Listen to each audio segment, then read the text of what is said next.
Hãy subscribe cho kênh Ghiền Mì Gõ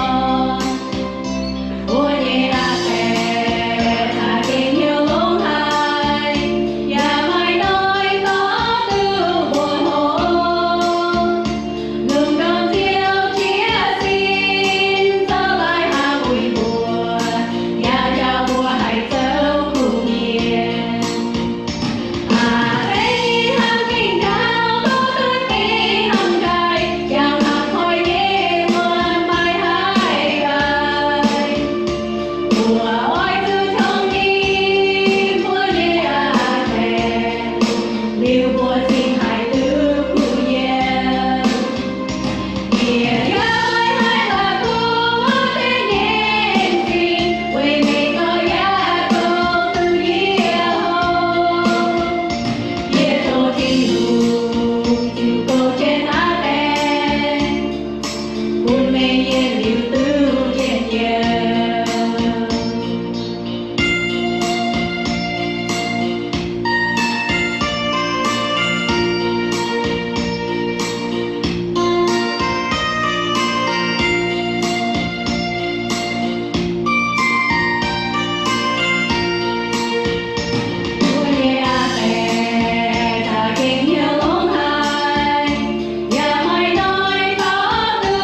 bỏ lỡ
asa này tôi thằng nó chụp bằng tôi dùng tôi xây hình thù tôi dùng để miền Thái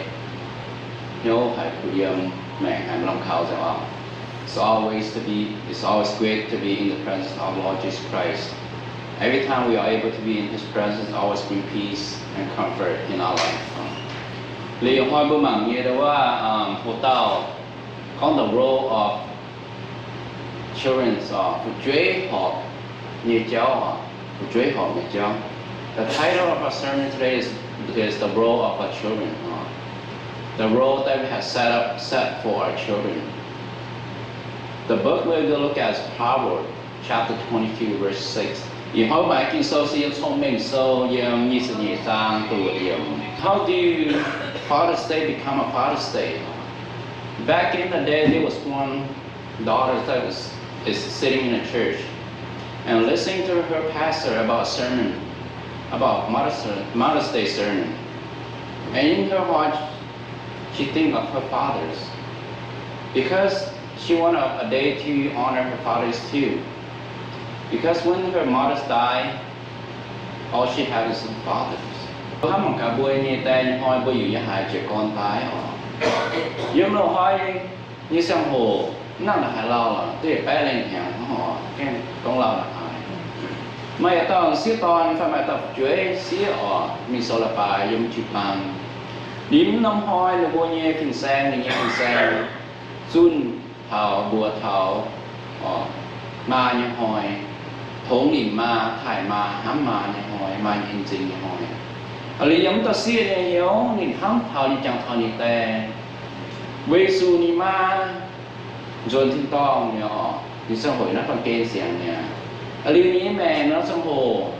như tè to niệm thô tài hám cổ niệm to niệm chào niệm lý ní hiếu này có ở mai nó hoài tài tú ta phải hám nghe sinh tè này thải tè phải hám nghe nhỏ lý giống như xin chúa bé như phải có bao nhiêu hùng ở như president Coolidge cũng tạo này nhìn soi nó hoài tập hai nó hoài tập bền tên hoài sẽ tu tập farm nó Sunday giống lụa hạ này nó hoài ở cái tên hoài. So in the year of 1924, our president Coolidge had designated the third Sunday of June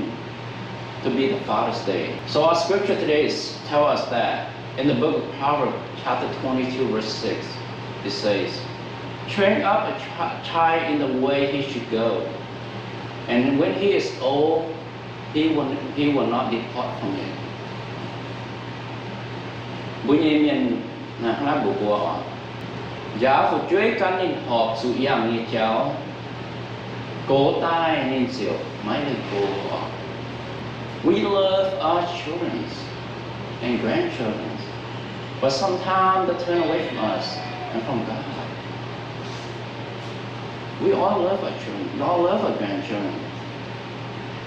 When we first have our first child, it brings so much joy and happiness in our life. But sometimes as they grow older, they turn away from us. Vì hôm nay bùa ta vậy, hết có tông bùa có cho bùa sầu tè nhẹ, ngoài nó ngoài. Bùa tốt ta tôi phải ta xía phải họ. Bùa nhìn nhớ hết có. Bùa xuống bùa chứ bùa mua tỏi sẽ chúng ta hồ phải thật chẳng gọi hết. Mà sang hồ từng bữa cổ chúng ta là hồ chúng ta từ lúc hành nhon thì lúc hay hàng chéo nó hồ chúng ta sang hồ mà sang hồ nó bữa già giống ngàn lầy của cô mà sang hồ nó bữa già lầy thì mình cô giống ngàn lầy thì mình cô giống thằng như này. Sometimes the journey on a road that we do not understand,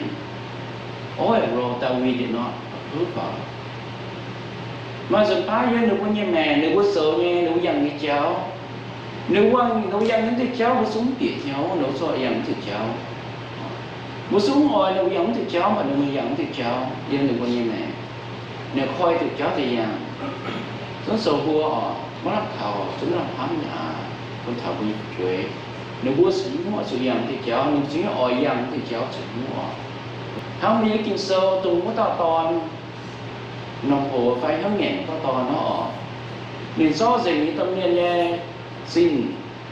nếu lo con lo xin là khâu như này cho gì những cuộn tài mình sao rồi mình dẻo nó lồng rồi mình thọ nên khâu sang hồ bà nên chẳng sự như thông nhiên như hắm thọ nên mình cũng như là hai khâu nên dồn thành thông nhiên quá như sự công là hai khâu mình bà nên chúng chủ mình sao tù mình ra tung xào nhận tung xào họ mình chủ động này với sự như thông nhiên coi cháu nên như thông nhiên lấy nó foundation ha coi nó cháu quật thì cháu nó lộn như phun thảo như thức quật và tôi yang chỉ nhưng chẳng thoáng thì cháu có như thông nhiên đã hại những hâm nhìn đã hại những khâu liên nhìn. Part of the problem we have as parents is not that we have difficult children or difficult grandchildren. Sometimes that can be true. Bây giờปัญหาphải của quangมี4phải sẽ mất xây nếu bây giờ nông hồ phải sẽ mất xây nào xây là mà sang hồ nếu bây nông hồ mà sang hồ nếu bây mong hòa bố nếu bây giờ thì cháu nếu mọi yang bố nếu không yang thì cháu nếu như yang thì cháu mình sống thì cháu sống một gì mà sang hồ sẽ nhẹ nếu bây hàng nái nếu bây giờ nông hồ but con chán nhỉ có quỷ ngậm nằm hồ vốn màu đùa same say gì wow. The problem is that we as parents often do not lay the role for our children, a firm foundation for them. Một cái bạn vuiปัญหาsẽ sẽ cũng vui như cái mà sang hồ đùa mỏng bây giờ hòa bây giờ so bây hiểu là bây giờ thì cháu nó mọi dạng thì muốn coi sang cháu con nó bùa chẳng thảo có nói sang hồ tự nhiên có mình nó to tại vì điều mình nè phần cái nó vô nó to nó mình mà tôi nhớ là mà cháu giàu là một cái mình mà giang nhá mà o xóm nhá nếu cũng tao của mình không bùa bây giờ ha bùa tầm 2 bìa lõm quần thì cháu hay là tầm nhỏ con lõm của họ cuốn mà có nó có to chứ mình nếu bùa ô ní mà cắn nó bìa ấy bìa nhiễm đâu cũng cô là mà cái cháu giang nó không hề đến nhìn nó bùa hay nó tất quản mình hả cái cắn cái mình nó bùa nhà phải há nghe bùa to bùa chuối mà sang hồ bùa có bùa là bùa há được bùa bị héo nếu có cắn nó trong mình phải nó cắn mỏng của nó bùa sẽ coi cháu con bùa sẽ hên là bùa sẽ to là bùa có bùa chuối nhưng mà bùa là bùa há nếu bùa lõm nó của tụi bùa ỏi nó bị ăn thì cháu. In our Bible today, God tells us to bring up a child in the way they should go. And when they are old, they will not soon depart on. Thì hỏi bao nhiêu kinh sâu thì bùa thảo bùa có bùa sự to bao nhiêu chuối hồ tài to là bao nhiêu hòm như chéo. Ở đây sẽ có là bùa hồ phải là bùa cổ tài phải là bùa to cái chai sang hồ. Nên bùa cũng lại cổ cũng thì chéo. Even when we know the way, we as parents and grandparents oftentimes fail to walk on it. Mà sang hồ với hiếu tu nhẹ bố học cho giang bố học cho xấu như xỉ mà sang hồ với số tâm miên như miên số ôm như miên số te như miên với hiếu tu bố học rồi với như phần phiền hết nó bố học tu với hiếu tu với như mẹ bố học cho hết xem bố hiếu tu bố học cho với như cháu bố sử dụng hết thì cháu bà mà dùng bá như như mẹ bùa nhận thì cháu mình mà bằng kê như cháu ta bèn sẽ bùa mình mai chị cháu bèn sẽ bùa hiểu mình mai dây nàn bèn sẽ bùa hiểu mình đi rồi cũng bùa hiểu hình và rồi bùa nhân xin bùa mình mà không phải bùa cháu thì bùa bể tại bùa hiểu bể tại dặn thì cháu so our children become angry, distant, alienated from us and from God.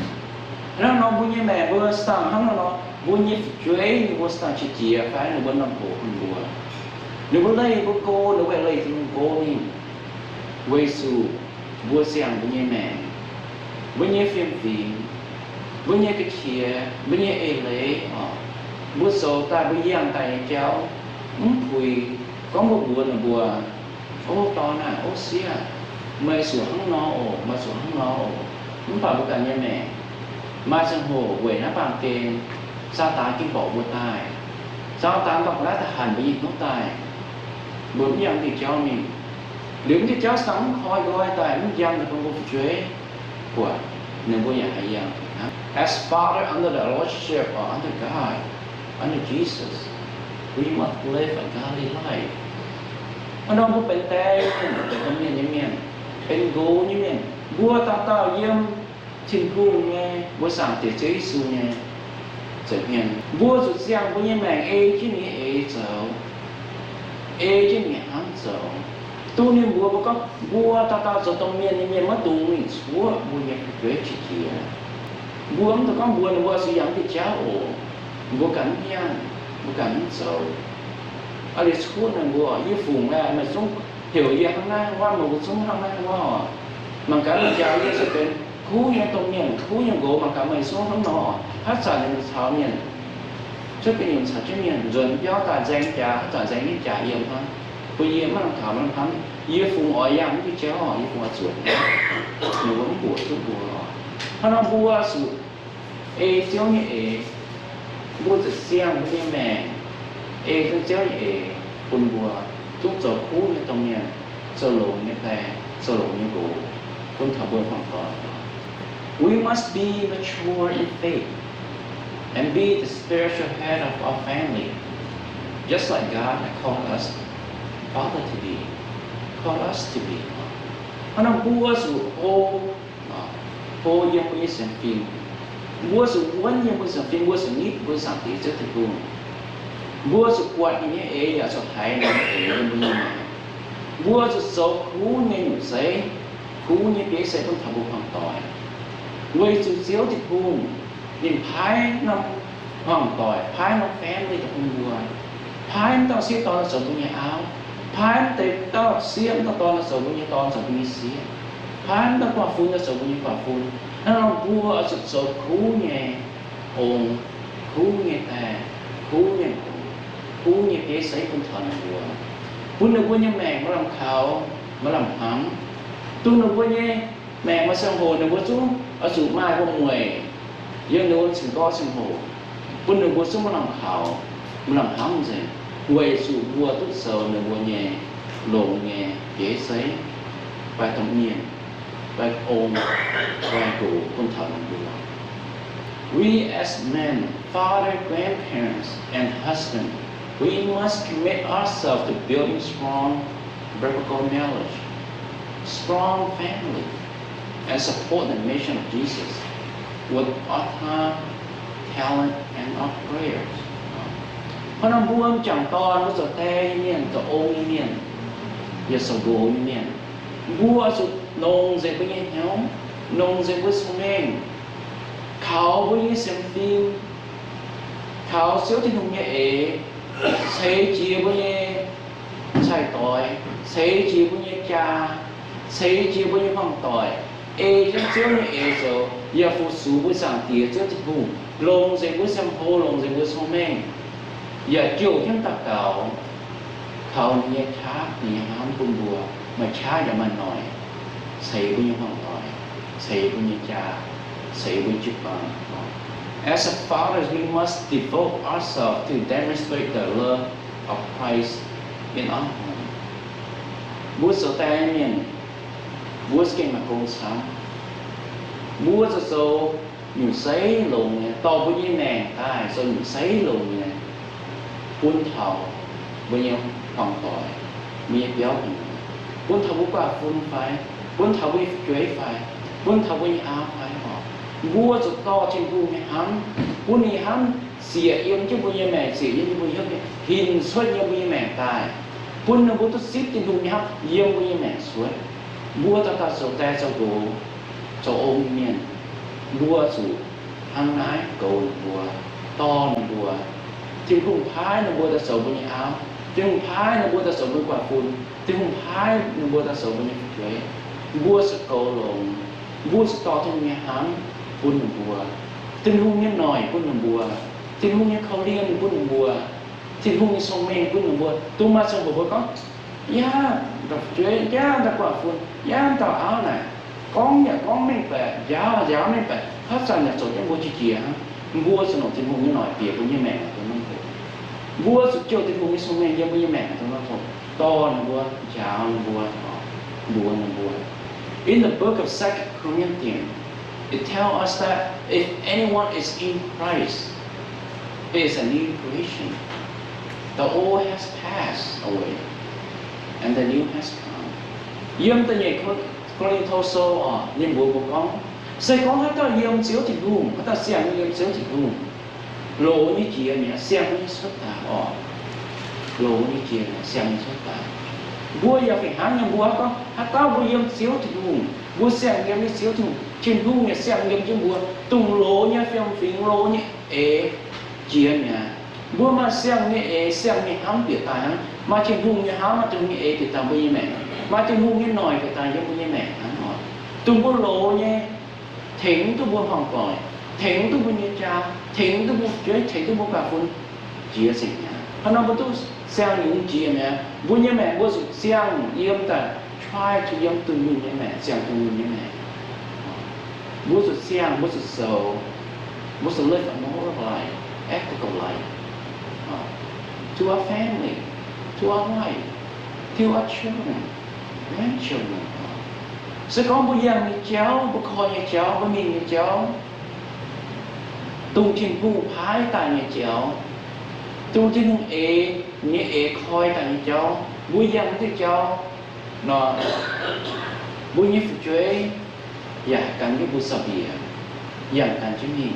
bố sư bố quản như cháu bố giang như cháu này bố mai khởi liên như con thảo bố hoàng tỏi bố mai hám như con thảo bố như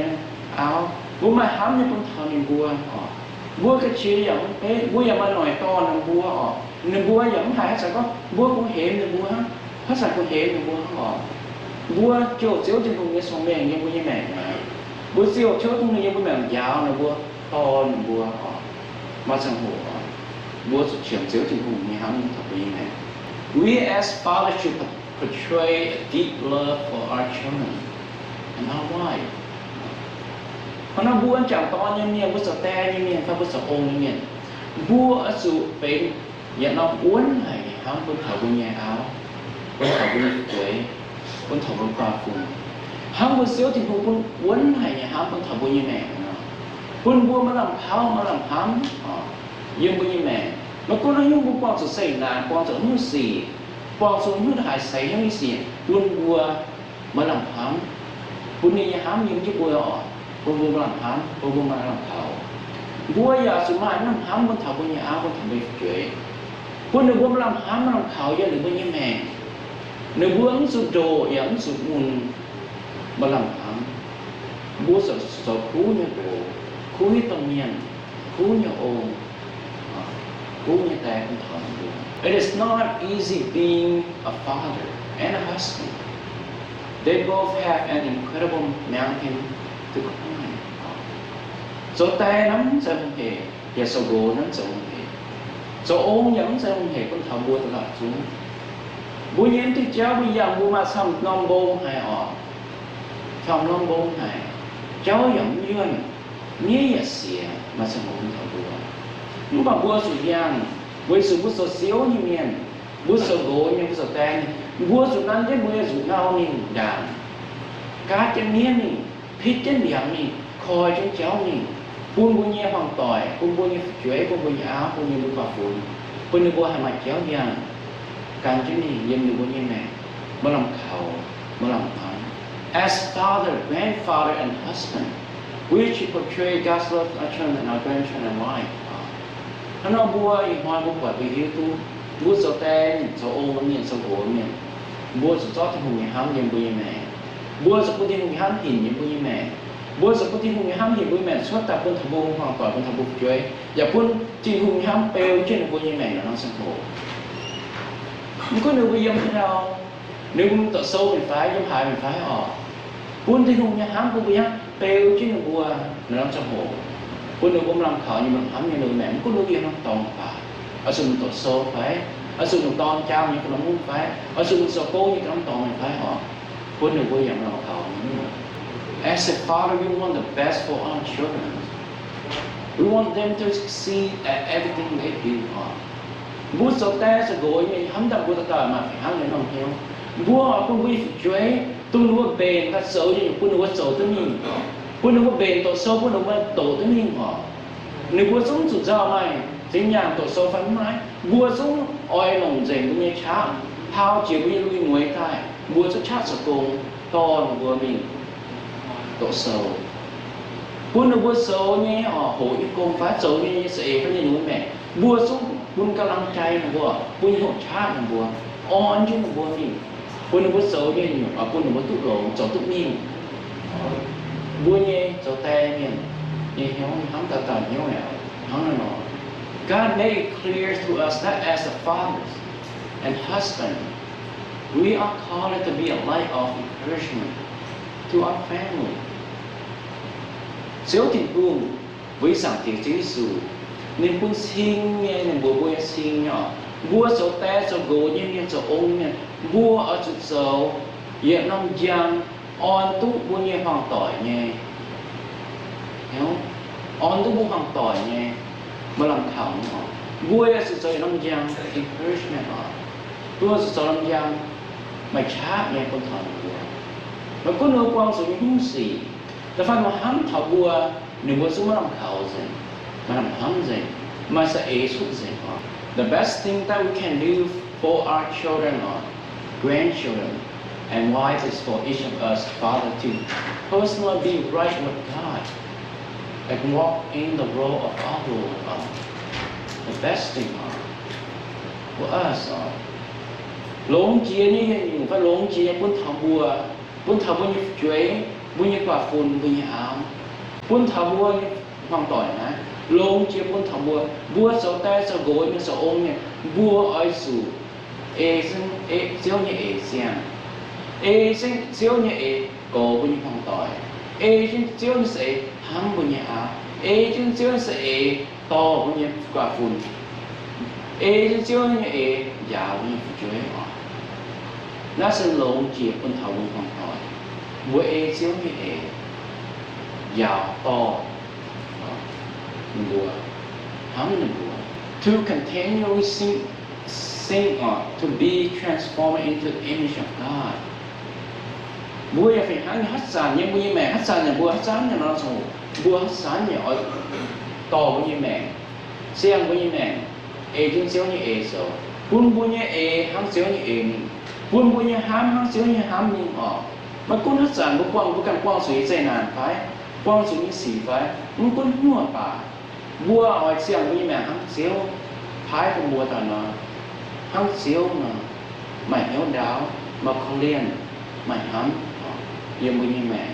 nó nói hé bùa thảo y họ bùa sầu tè nhỉ y họ sẽ tè như hoi